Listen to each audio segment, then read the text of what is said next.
Pizza, ও মাই god! আজকে কিন্তু পিৎজার recipe তোমাদের সাথে শেয়ার করব।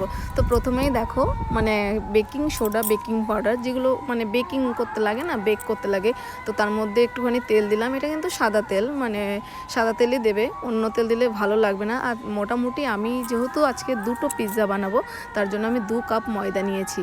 আর ওই 100 গ্রাম আমি টক দই নিয়েছি। তো তোমরা সেইভাবে পরিমাণটা নেবে। তো ভালো করে মিক্স করে নিচ্ছি।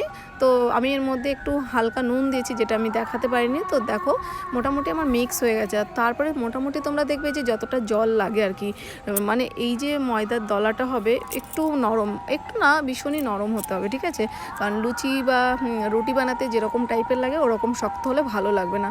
তো তারপরে আমি একটা তাওয়া, মানে যেটাতে রুটি বানাই, এটা অ্যাকচুয়ালি ঘরোয়া পদ্ধতিতে হচ্ছে, তার জন্য রুটি বানাই যেই তাওয়া, সেটাতে আমি হালকা করে একদম মিডিয়াম গ্যাসে স্লোভাবে জাস্ট এক পাশ সেঁকে নিয়েছি। তো তারপরে আমি